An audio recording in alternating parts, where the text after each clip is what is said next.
A new documentary says social media companies like Google and Facebook have tremendous power that they shouldn't have. Google's power comes from what they put at the top of our search results. Users are habituated to assume the stuff at the top is the best, but instead it's just what Google wants them to see. Search best dog food, Google filters the results. The filtering is biased because why did it pick those websites instead of the other 14 billion? So the problem comes in, obviously, when we're not talking about dog foods, but when we're talking about things like elections. I am running for President of the United States. Google senior management was heavily in favor of Hilary Clinton.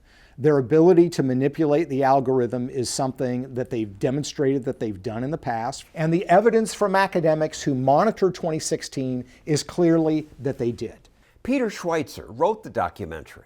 He says Google wants to steer America left. They view their purpose as a company is to change the values of the United States. Some researchers claim to find evidence that positive stories about Hilary Clinton ranked higher in Google search. But that doesn't prove that Google manipulated that. It might have happened because the media leaned left, and Google search algorithms rely in part on popularity of websites. Algorithms that all social media companies notice what we like and give us more of that. They reinforce what we already think. It's called confirmation bias.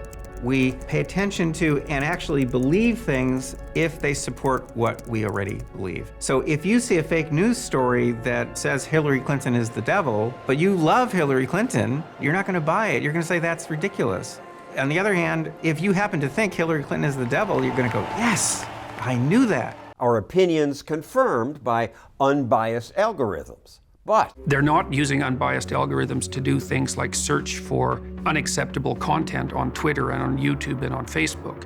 Those aren't unbiased at all.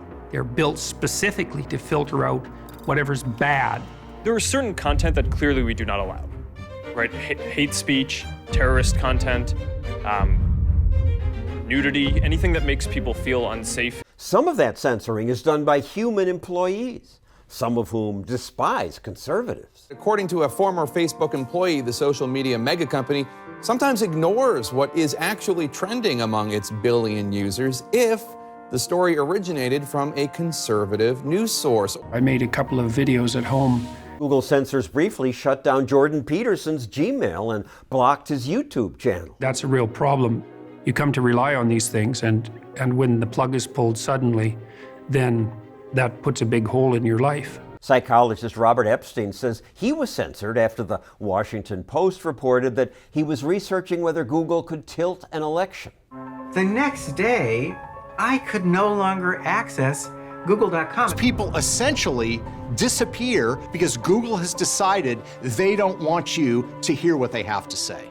We asked Google and Facebook to reply to the documentary's accusations. They didn't respond. Handful of people working at a handful of technology companies, through their choices, will steer what a billion people are thinking today. So what if we want to break up with Google?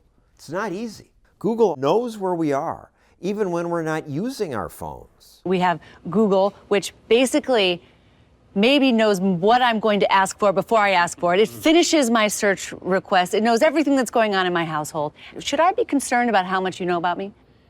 We've had this question for more than a decade at Google, and our answer is always the same. You have control over the information that we have about you. You can actually have it deleted. You can also search anonymously.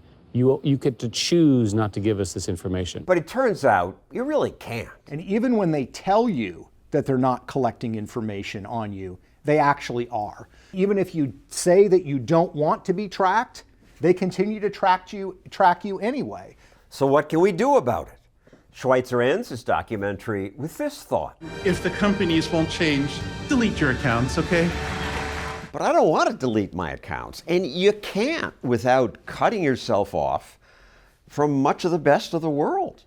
Yeah, this is the challenge. Schweizer won't use Google search. I use DuckDuckGo or other tools because I want Google to know as little as possible about me. That's all we have, a little pathetic act that won't make any difference? Well, no, I think it does. And I think also you can move away from Gmail. I use a Proton Mail out of Switzerland. And if people make clear to Google that they don't like their manipulation, they don't like their invasion of privacy, they will be forced to make changes. That's part of the reason that we love and support the market the way we do.